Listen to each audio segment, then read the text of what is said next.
82 വർഷം മുമ്പ് കോട്ടയം ജില്ലയിലെ കാനം എന്ന കുഗ്രാമത്തിൽ ജനിച്ച ഡോക്ടർ കാനം ശങ്കരപ്പിള്ള എന്ന് അറിയപ്പെടുന്ന ഞാൻ 70 കൊല്ലമായി മലയാളത്തിലെ പത്രമാസികകളിൽ വിവിധ വിഷയങ്ങളെക്കുറിച്ച് ലേഖനം എഴുതാറുണ്ട്.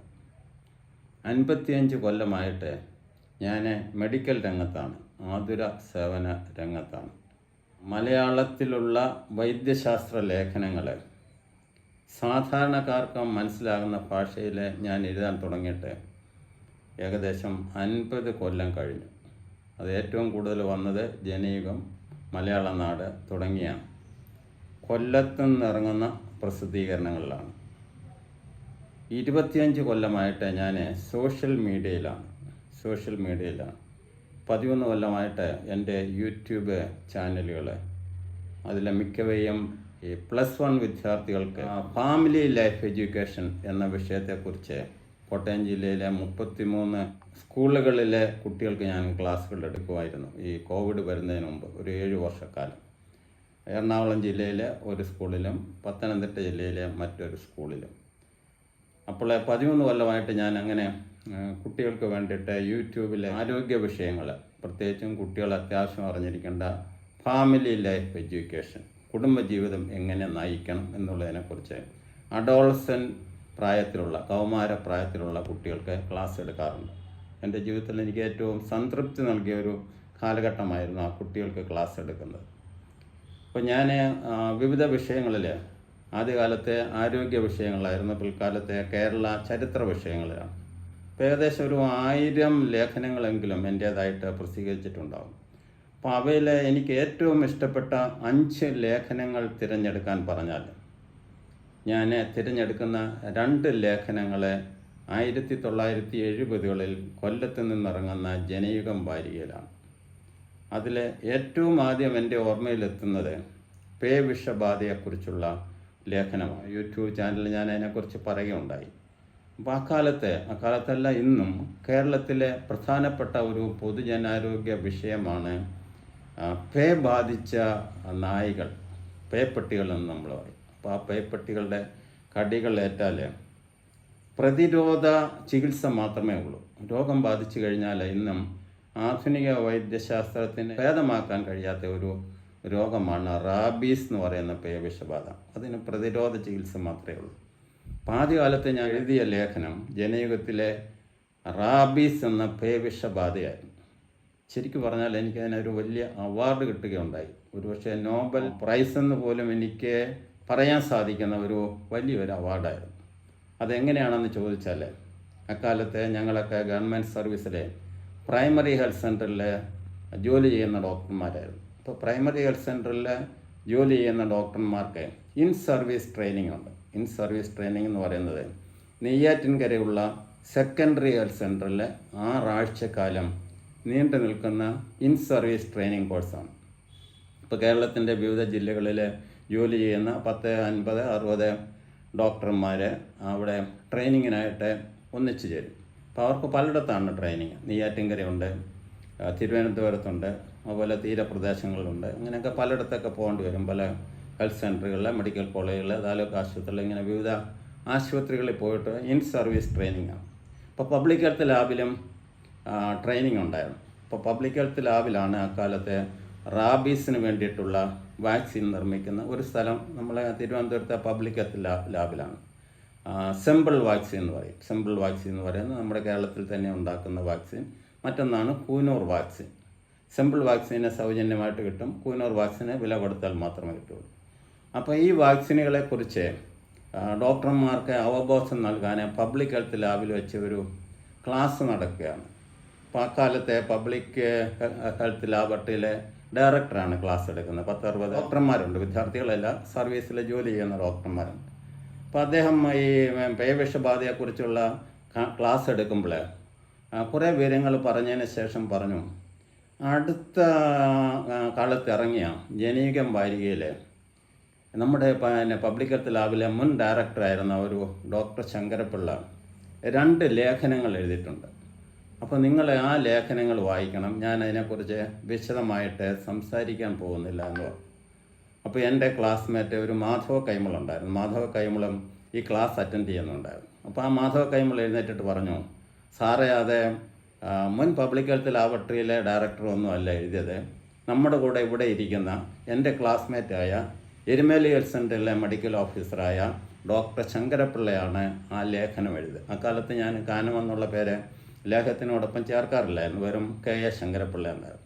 അപ്പോൾ ഇവിടെ ഇരിക്കുന്ന ശങ്കരപ്പിള്ള എന്ന് പറഞ്ഞപ്പോഴാണ് അപ്പോഴാണ് കൂടെ ഇരിക്കുന്നവരെല്ലാം എന്നെ മനസ്സിലാക്കുന്നതും. അപ്പോൾ അതൊരു വലിയ അവാർഡ് പോലെ എനിക്ക് തോന്നി. കാരണം അത്രയും 10-60 ഡോക്ടർമാരുടെ ഇടയിൽ ഞാൻ എഴുതിയ ലേഖനം പബ്ലിക് ഹെൽത്ത് ലാബിൻ്റെ ഡയറക്ടറെ അനുമോദിച്ചല്ലെങ്കിൽ അതുപോലെ ആ ലേഖനം വായിച്ചാൽ മതി എന്ന് പറഞ്ഞപ്പോഴേ എനിക്കതൊരു വലിയ അവാർഡായിട്ട് തോന്നി. പക്ഷേ ഒരു നോബൽ സമ്മാനം കിട്ടിയ ആ പ്രതീതിയാണ് അക്കാലത്ത് എനിക്ക് തോന്നുന്നത്. അങ്ങനത്തെ ഒരു വിഷയമാണ് പേവിഷബാധയെക്കുറിച്ചുള്ളത്. പിന്നീട് മലയാളത്തിലെ വൈദ്യശാസ്ത്ര ലേഖനങ്ങൾ എഴുതി തുടങ്ങിയ ഒരുപാട് ഡോക്ടർമാരെ ഈ വിഷയത്തെക്കുറിച്ച് ലേഖനങ്ങൾ എഴുതിയിട്ടുണ്ട്. അപ്പോൾ അതിനൊക്കെ ഒരുപക്ഷെ മാർഗദർശകമായ ഒരു ലേഖനമായിരുന്നു എൻ്റെ.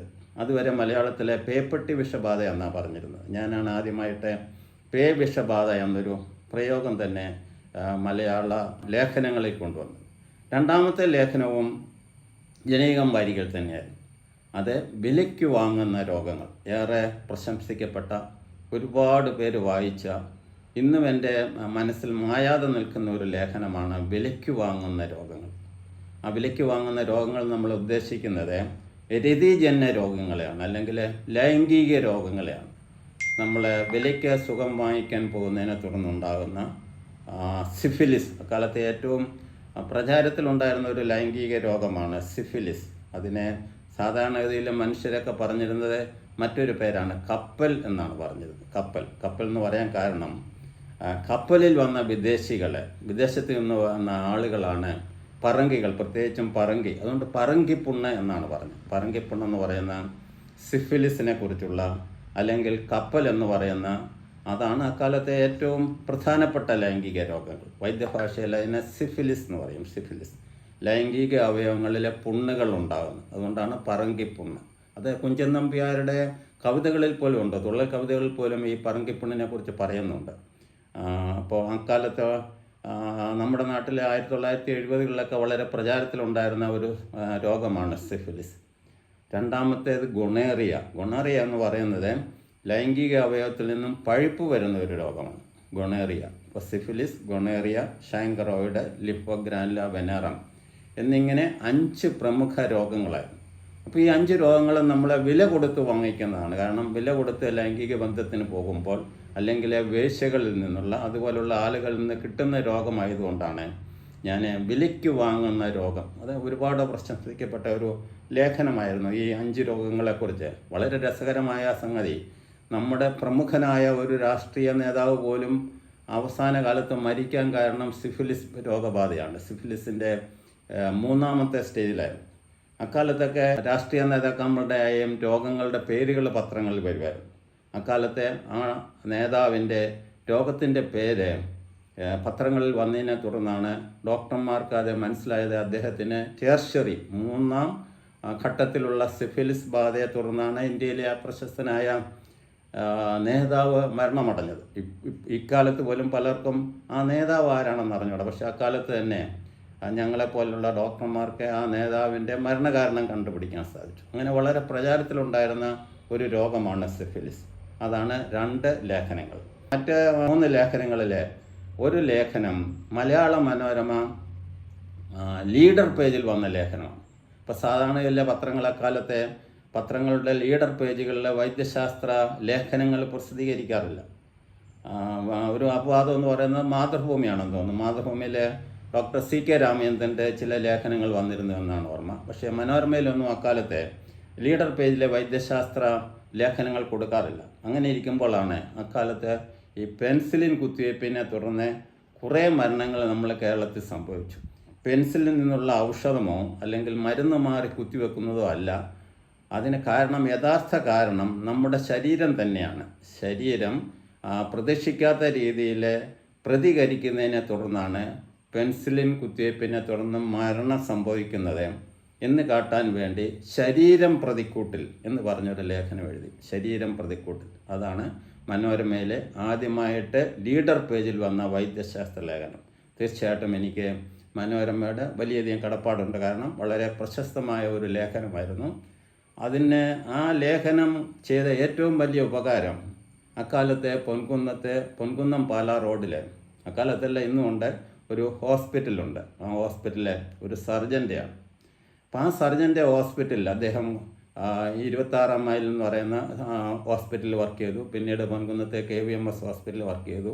അതിനുശേഷം പിന്നീട് അദ്ദേഹം സ്വന്തമായിട്ട് പാലാ റോഡിലെ ഒരു ഹോസ്പിറ്റൽ സ്ഥാപിക്കുകയായിരുന്നു. സ്വന്തമായിട്ട് അദ്ദേഹം നടത്തുന്ന ഒരു ഹോസ്പിറ്റലായിരുന്നു.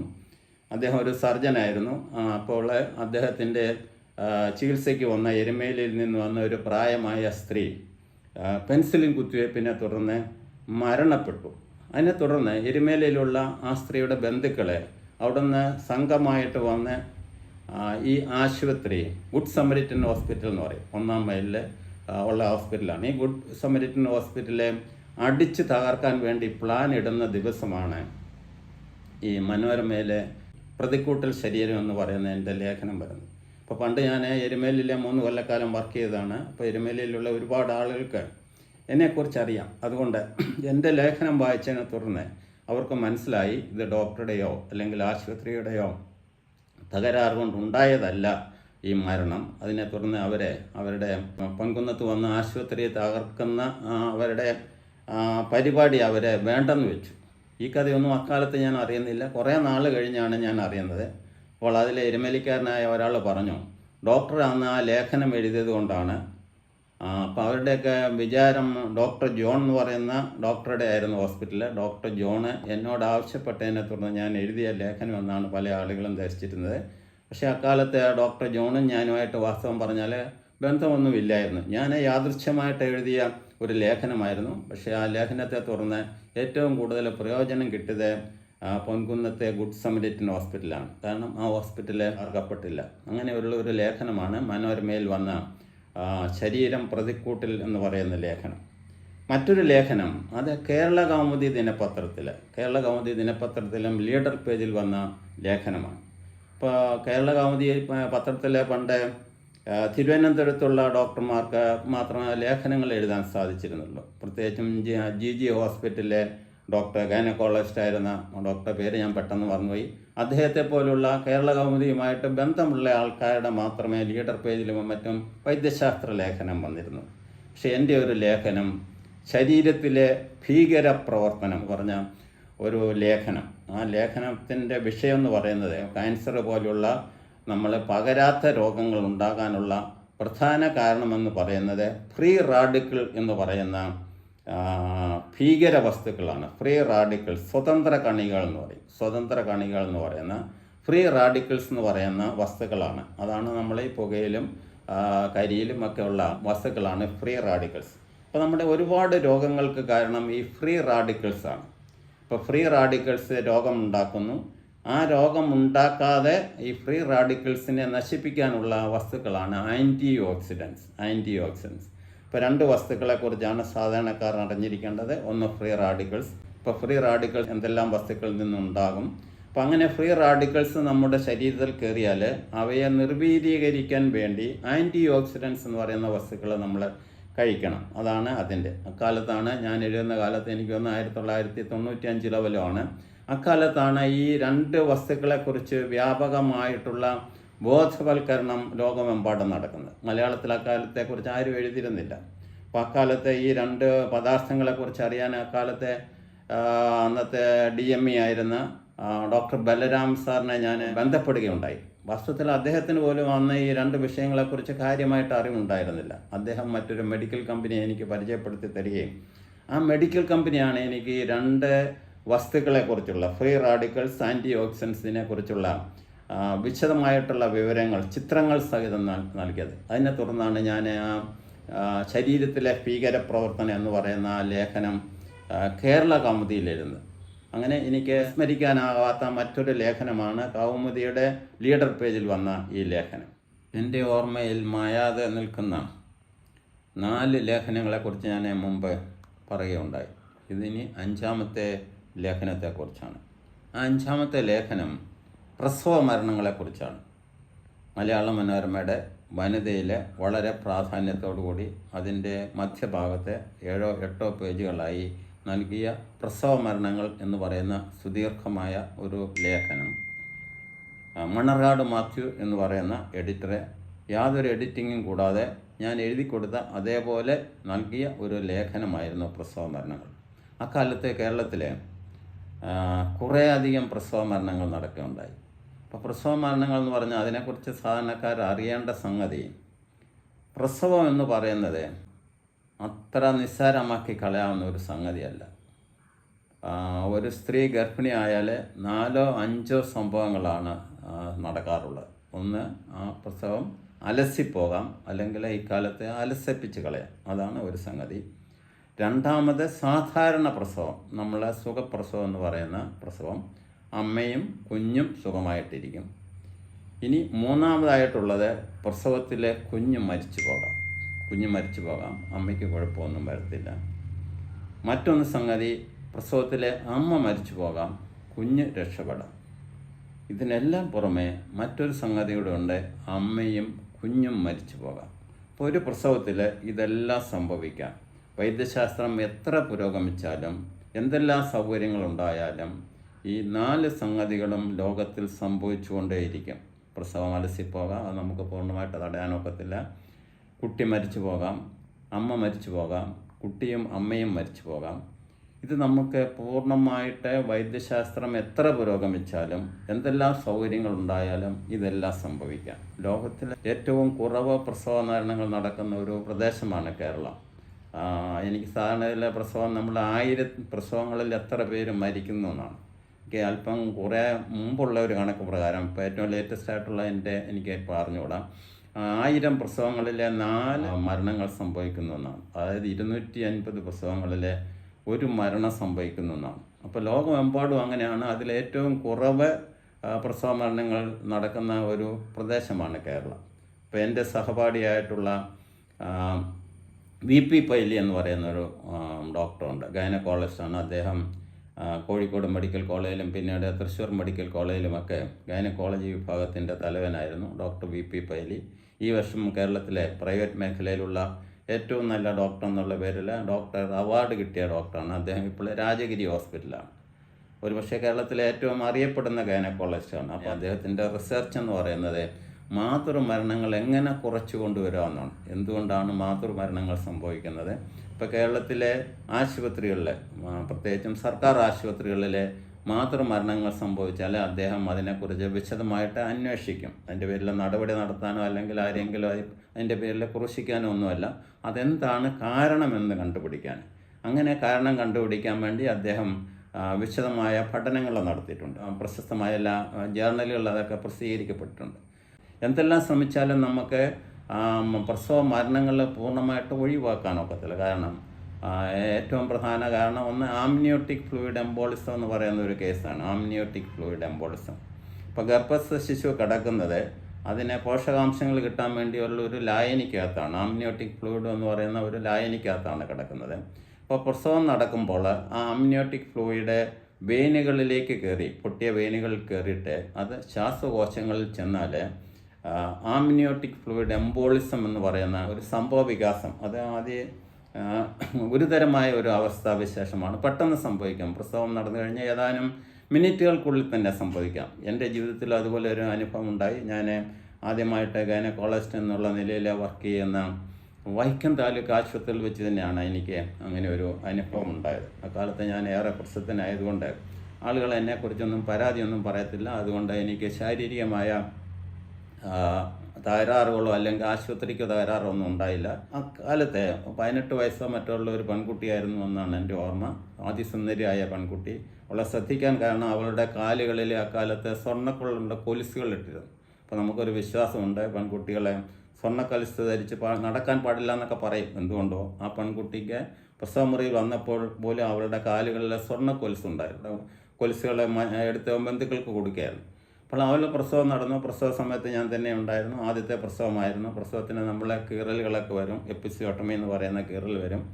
അപ്പോൾ അതിന് തുന്നലൊക്കെ ഇടും. തുന്നലൊക്കെ ഇട്ട് മാതാവിനും കുഞ്ഞിനും പ്രസവമൊന്നും ഇല്ലയെന്ന് പറഞ്ഞ് ഞാൻ വെളിയിലേക്ക് പോയി. ഒരു 10-100 വാരം നടന്നു കഴിഞ്ഞപ്പോഴത്തേന് സിസ്റ്റർ ഓടി വന്നു. സിസ്റ്റർ പറഞ്ഞു, ആ കുട്ടിക്ക് ഒരു ഞെട്ടലുണ്ടായി, ഞങ്ങൾ വിളിച്ചിട്ട് അനങ്ങുന്നില്ല. തിരിച്ച് ഞാൻ ചെന്ന് നോക്കുമ്പോഴത്തേന് പൾസില്ല, അമ്മ മരണമടഞ്ഞു. അപ്പം അങ്ങനെയുള്ള സംഭവമാണ്. അപ്രതീക്ഷിതമായി പ്രസവം നടന്നാലുടനെ ഒട്ടും താമസിക്കാതെ മരണം സംഭവിക്കാവുന്ന ഒരു സ്ഥിതിവിശേഷമാണ് ആംനിയോട്ടിക് ഫ്ലൂയിഡ് എംബോളിസം. അപ്പം അങ്ങനെ നിരവധി കാരണങ്ങളുണ്ട്. അപ്പം അങ്ങനെയുള്ള പ്രസവ മരണങ്ങളുടെ കാരണങ്ങളെ വിശദമായിട്ട് പ്രതിപാദിക്കുന്ന ഒരു ലേഖനമായിരുന്നു പ്രസവ മരണങ്ങൾ. ആ ലേഖനം വന്നത് വനിതയിലായിരുന്നു. വനിതയുടെ ഒരു ലക്കത്തിൽ അതിൻ്റെ മധ്യഭാഗത്ത് വളരെ പ്രാധാന്യം കൊടുത്തിരുന്ന ഒരു ലേഖനമായിരുന്നു പ്രസവ മരണങ്ങൾ. അപ്പം എൻ്റെ ഓർമ്മയിൽ മായാതെ നിൽക്കുന്ന 5 ലേഖനങ്ങളിൽ ഒന്നായിരുന്നു ഈ പ്രസവ മരണങ്ങൾ.